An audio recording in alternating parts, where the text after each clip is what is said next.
Leonardo Castagnino, para aquellos que no lo conocen, es ingeniero civil, pero al mismo tiempo es un gran historiador, un gran investigador y difusor de nuestra historia nacional.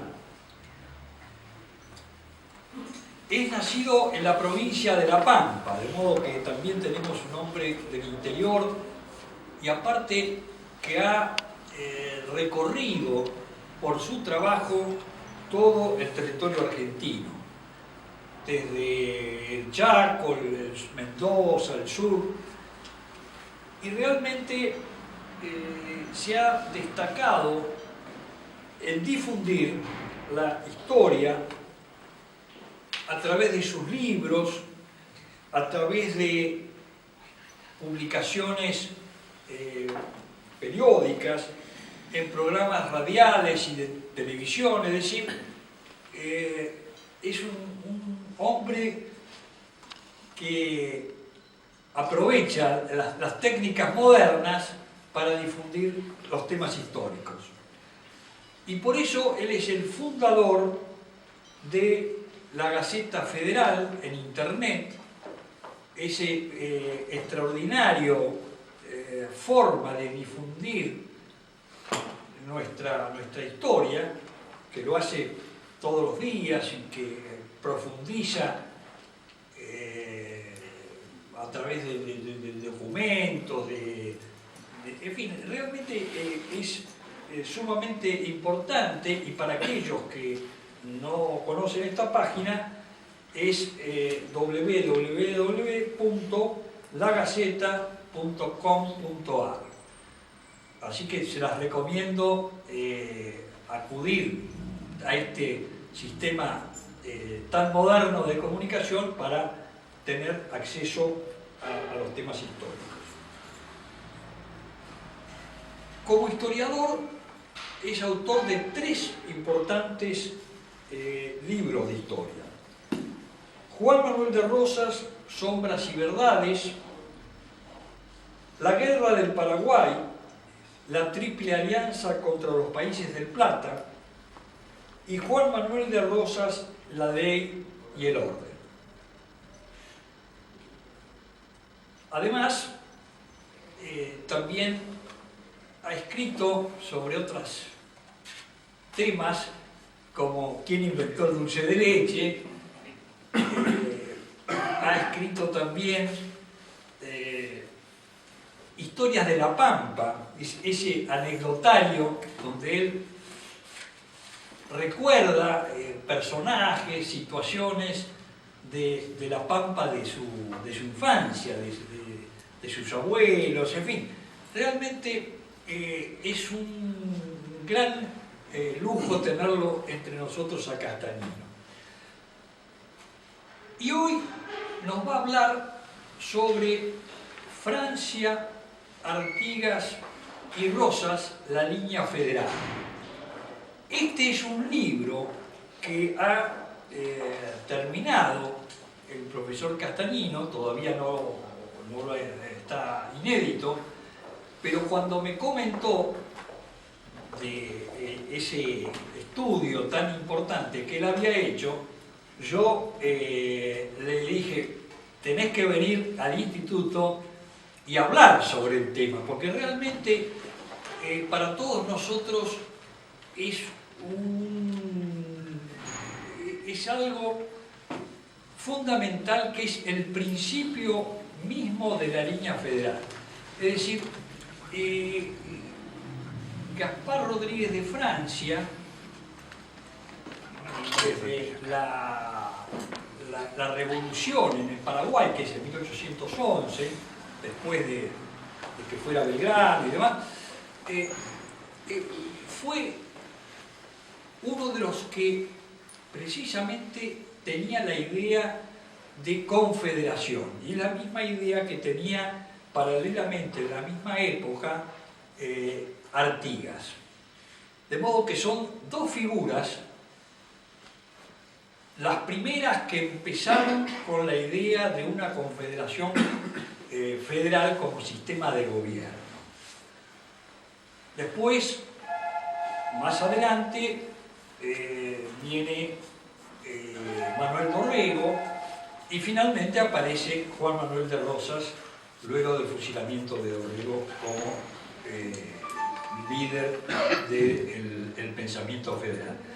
Pero yo creo que los primeros, indudablemente, son Gaspar Rodríguez de Francia y Artigas, que son de la misma época. De modo que realmente yo pienso que es un tema sumamente importante para los que tenemos esa idea de federalismo y de confederación. Bueno, sepamos un poco cómo se originó. Así que los dejo con el ingeniero Castañeda. Muchas gracias.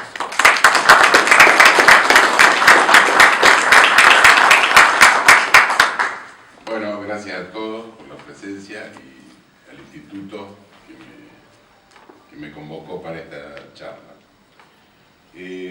Como dijo Kelly Cantilo, a partir de la Revolución de Mayo, se hace la Revolución de Mayo acá en Buenos Aires, pero hubo varias regiones que no se adhirieron, entre ellas Paraguay y la Banda Oriental, también el Alto Perú, etc. Pero yo me voy a referir a esos dos, que precisamente es la sede de Francia y de Artigas. En Paraguay, cuando se produce la Revolución de Mayo, Paraguay no se adhiere y había tres tendencias. Había una tendencia que era españolista, que había muchos, incluso españoles nativos de España, que querían seguir, digamos, leales al rey. Después había otro grupo que era porteñista, que era un grupo mucho menor, pero que eran comerciantes que tenían cierta relación con Buenos Aires y querían adherirse a la revolución a la Junta de Buenos Aires. Y después había un grupo de criollos que era mayoritario, que tenían buena predisposición hacia el gobernador, que era un español, que era Bernardo de Velasco. Entonces se mantuvieron leales, digamos, a España. La Junta de Buenos Aires intenta adherirlos, entonces manda dos misiones, primero, una es Arias y otra es Espíndola, que en realidad no estuvo muy bien elegido, porque por ejemplo Espíndola era un coronel paraguayo que estaba bastante mal visto allá, había tenido algunas refriegas con el gobernador y lo habían expulsado, etcétera, estaba en Buenos Aires y lo eligen para hacer la misión de adherirlos a la revolución, pero le fue muy mal, se tuvo que ir prácticamente escapado de Paraguay. Mientras se producían esas misiones, mientras se desarrollaban esas misiones, Buenos Aires preparaba un ejército auxiliar, se llamaba, no sé auxiliar de qué, pero bueno, se llamaba así, ejército auxiliar, al mando de Belgrano. Belgrano avanza va hacia Paraguay.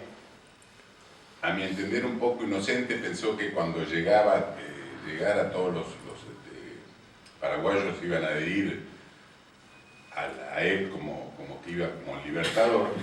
Sin embargo, ni bien cruza el río, los paraguayos se sienten invadidos por un ejército extraño, entonces le hacen un vacío territorial, se retiran hacia el interior del país, llevándose todo lo que podían, los bagajes, todo lo que pudieran llevar, incendiando algunos campos, y le dejan el territorio desierto, digamos. Y ahí se da una incongruencia, y porque Belgrano iba con el pabellón español y a nombre de Fernando VII, que era lo mismo que enarbolaban los paraguayos, porque la Junta se decía, no estaba en contra de Fernando VII teóricamente, pero si bien eran revolucionarios, enarbolaban esa bandera. Belgrano avanza por territorio paraguayo bastante fácilmente porque le habían dejado el terreno libre, pero hasta que se enfrentan primero en Paraguarí y después en Tacuarí y lo vencen. Ahí en Paraguarí se da un hecho curioso o significativo, que es que ni bien empieza la batalla, los españoles, el batallón español que estaba al mando de Velasco, se desbanda. Entonces Velasco huye, digamos, se va hasta Asunción y da el parte de la derrota. En el interín, los criollos paraguayos toman la iniciativa contra Belgrano y lo derrotan. Entonces, ¿eso qué produjo? Por un lado, Velasco se desacreditó ante los paraguayos. Por otro lado, los nativos paraguayos, los criollos, se dieron cuenta que ellos podían ser dueños de su destino. Entonces, al poco tiempo, después viene de Tacuarí, que lo vencen, Belgrano se tiene que retirar, vigilado por los paraguayos de cerca, que no lo toman, digamos, como que lo dejan salir del territorio. Incluso Cabañas, que era el jefe, después se lo echan en cara en Asunción. Entonces, terminado Tacuarí, en Asunción, el mismo ejército lo exige a Velasco que gobierne con una junta, formada por 3 personas, 2 paraguayos y el propio Velasco. Al poco tiempo lo desplazan a Velasco porque le encuentran una correspondencia con los brasileños, y con esa excusa lo desplazan y quedan 3 paraguayos al mando del gobierno de Paraguay. Uno de ellos era Gaspar Rodríguez de Francia. Gaspar Rodríguez de Francia era un nativo paraguayo que había estudiado leyes en el Colegio Montserrat de Córdoba, era un admirador de Franklin y de la Confederación norteamericana, y era un hombre inteligente, firme y desconfiado, que fue, digamos, tomando poder y tomando resonancia, digamos, en el gobierno, y terminó siendo el hombre fuerte de Paraguay, que incluso lo nombraron dictador perpetuo.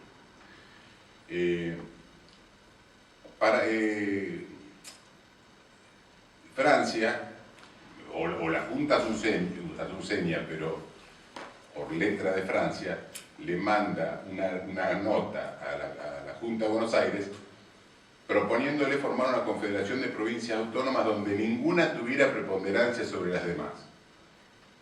Y además, firmemente deja sentados sus derechos de autonomía, le pide, por ejemplo, que le saquen los impuestos o le rebajen los impuestos que le estaban cobrando a Asunción, por ejemplo, la sisa de yerba o el estanco de tabaco, porque decía que lo necesitaban para defender las fronteras paraguayas de los brasileños y de los aborígenes, que los brasileños incentivaban para que ataquen, para que molesten a Paraguay. Buenos Aires no lo contesta y al contrario empieza una política de hostigamiento hacia Paraguay.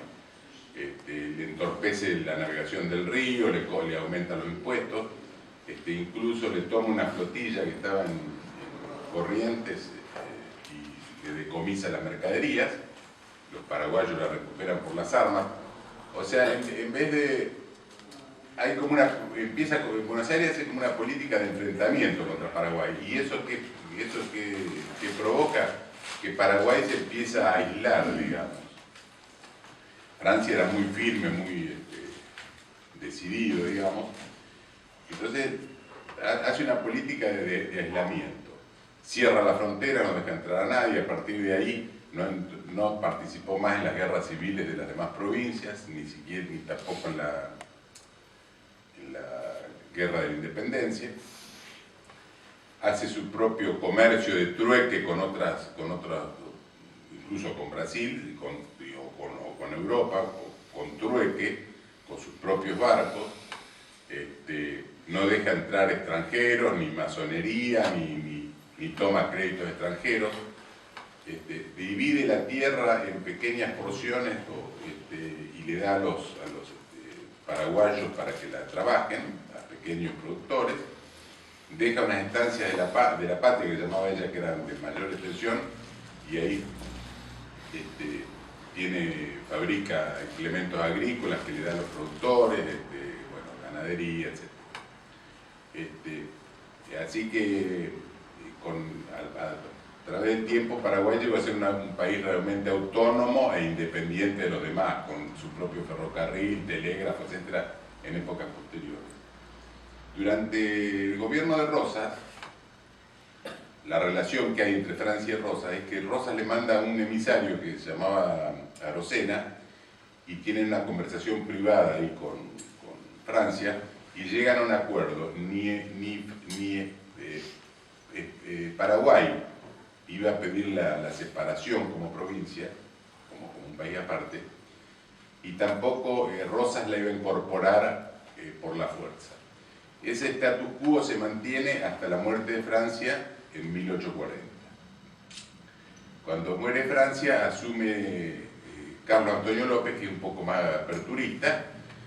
Entonces, en 1842 declara la independencia de Paraguay.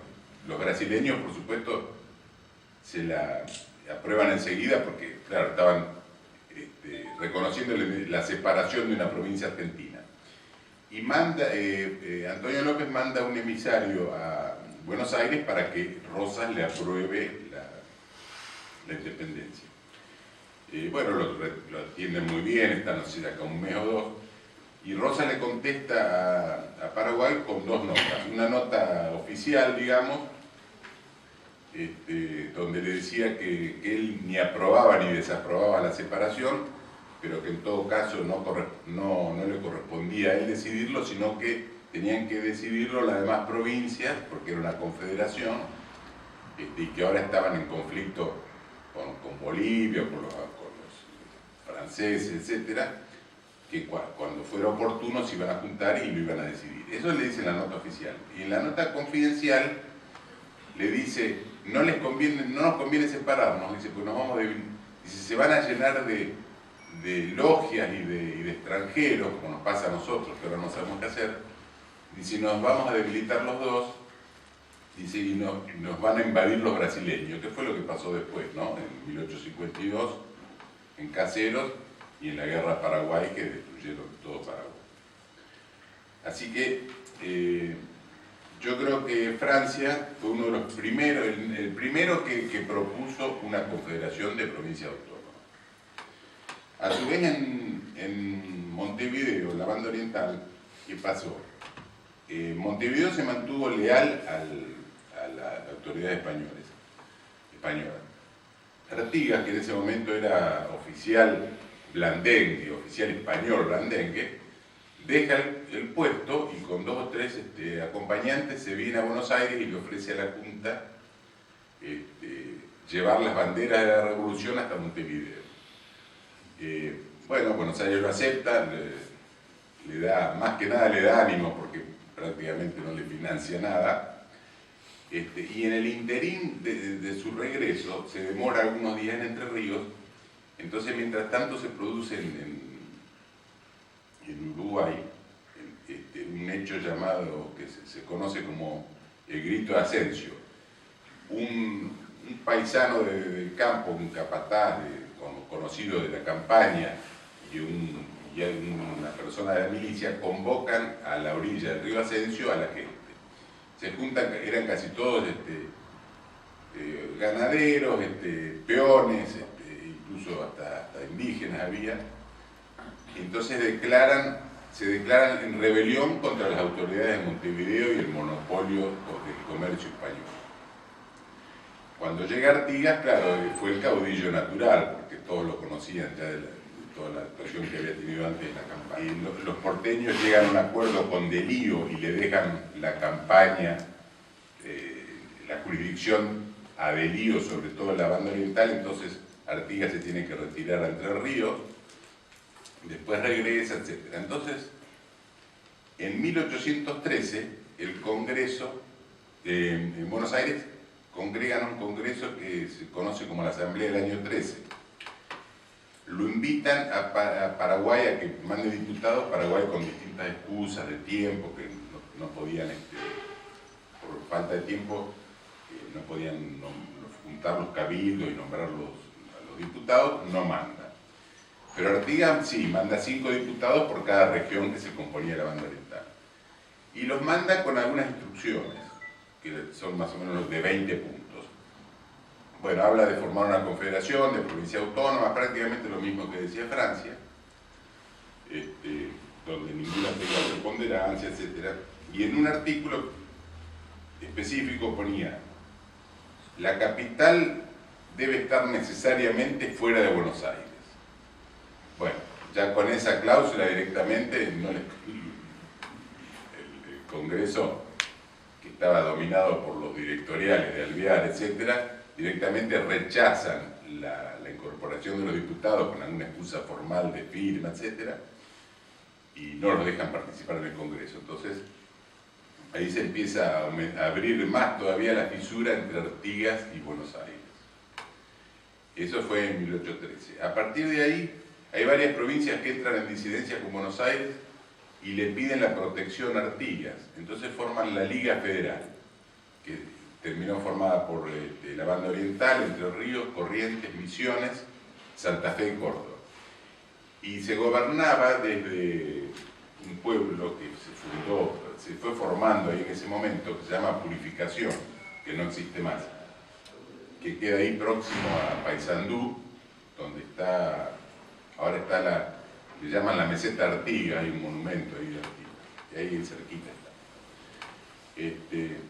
Bueno, se forma esa Liga Federal, Liga de Pueblos Libres, y en 1815 se reúnen en el Congreso de Arroyo de la China y ahí declaran la independencia de España y de toda potencia extranjera, cosa que no pasó en Tucumán. Manda delegados a Buenos Aires para informar lo que habían decidido. En Buenos Aires los meten presos, digamos, los delegados, y convocan al Congreso de Tucumán. En el Congreso de Tucumán se declara la independencia de España, pero no de las potencias extranjeras, que sí se le agrega una cláusula 9 días después. Y a ese Congreso de Tucumán no concurren las provincias de la Liga Federal, excepto Córdoba, que tuvo los dos congresos. Bueno, a partir de 1817, los portugueses invaden la banda oriental. Un poco, no sé si fomentado, pero por lo menos con la anuencia de la Junta de Buenos Aires, porque era una forma de sacarse de encima a Artigas. Entonces no lo apoya, no lo ayuda, no le manda armas, nada, y se empieza un reclamo de Artigas contra Buenos Aires. Artigas a su vez le propone varias notas y enviados que se mandan con Francia, le propone que integre a Paraguay, que integre la Liga esa de Pueblos Libres, pero Francia, que desconfiaba porque era un hombre del sur, decía, un hombre de abajo, era Artigas, entonces tenía cierta desconfianza, además no quería entrar en conflicto con Buenos Aires, entonces no entra en la Liga. Bueno, a partir de la toma de la ocupación portuguesa de la banda oriental, se empieza a abrir más la grieta, como dicen ahora, entre Artigas y Buenos Aires, y desemboca en la batalla de Caseros, de Cepeda de 1820, donde las tropas federales, al mando de Estanislao López y Francisco Pancho Ramírez, vencen a Buenos Aires y a las tropas de Buenos Aires queda sitiada la ciudad. Y ahí se firma,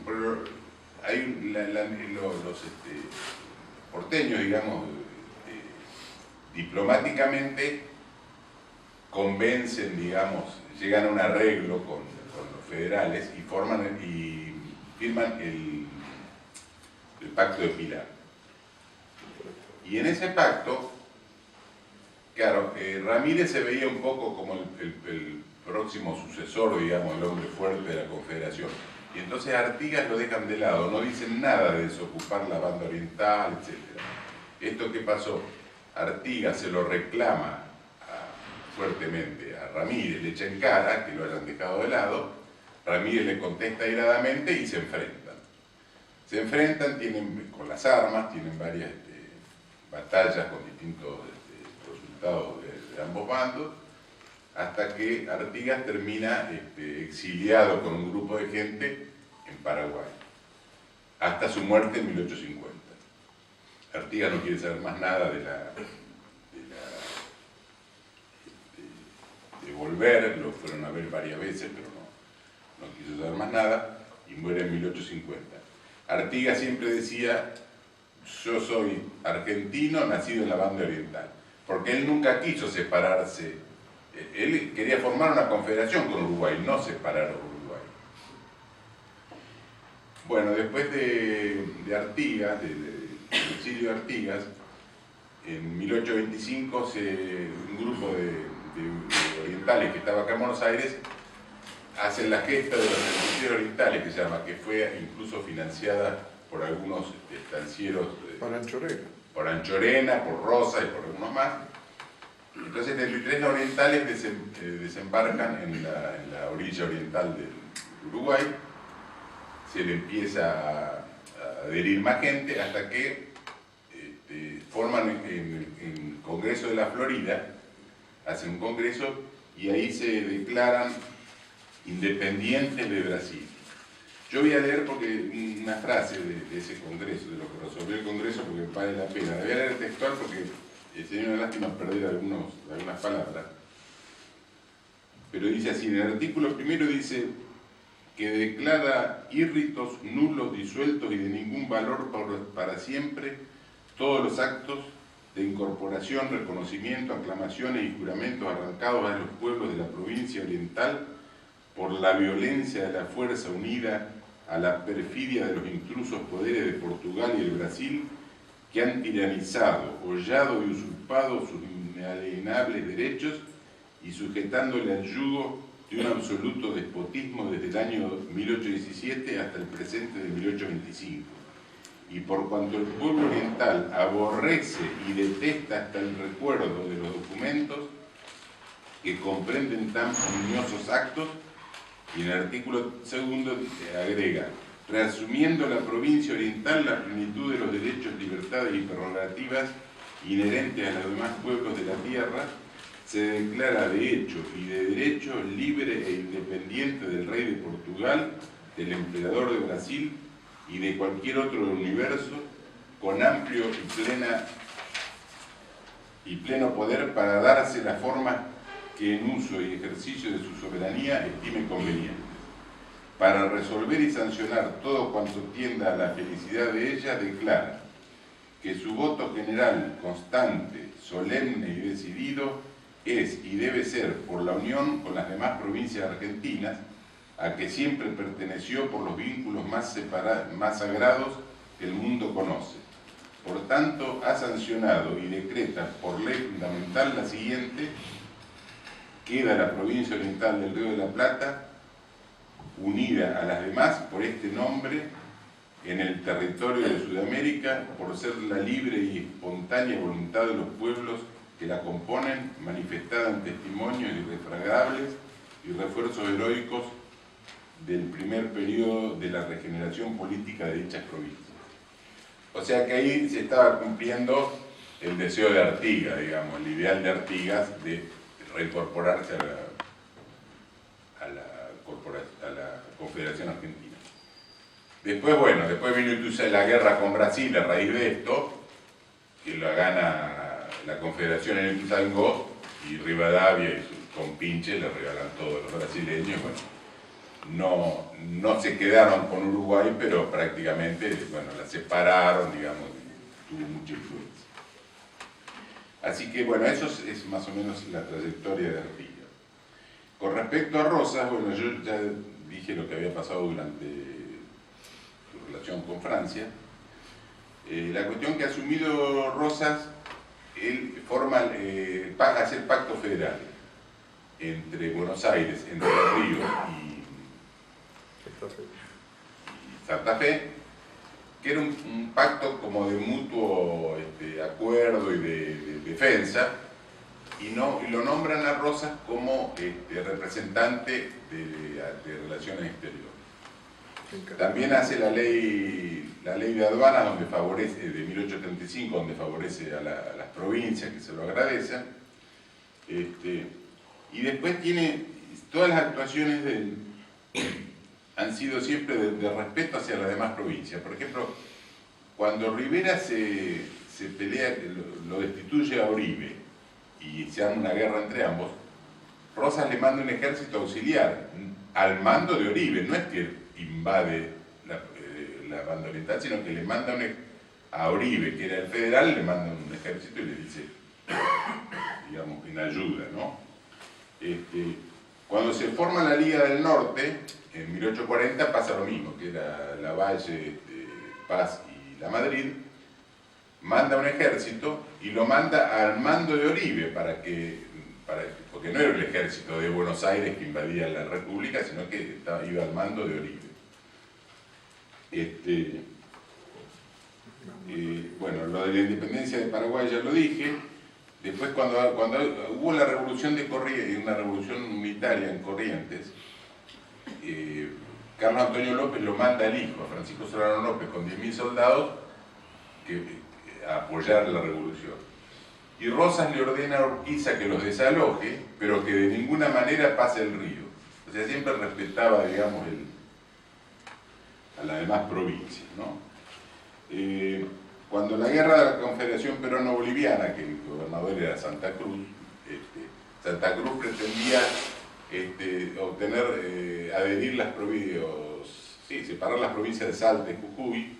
Estaba en combinación con los unitarios de Montevideo y con Cullen, que era un traidor, digamos, de Stanislao López.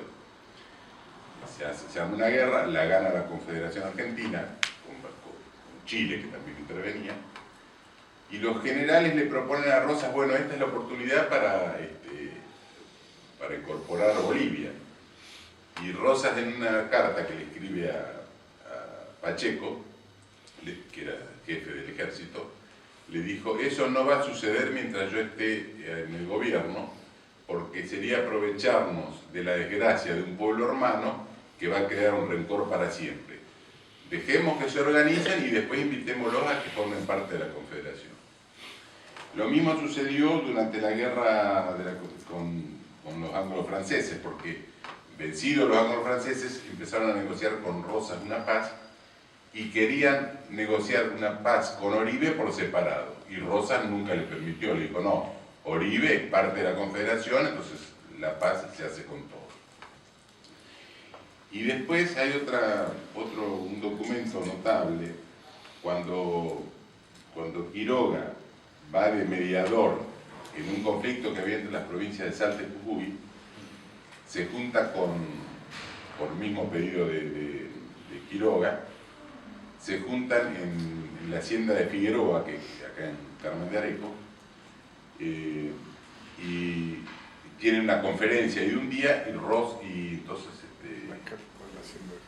Quiroga parte hacia el norte en una diligencia, y Rosas le escribe una carta y se la hace alcanzar en el viaje.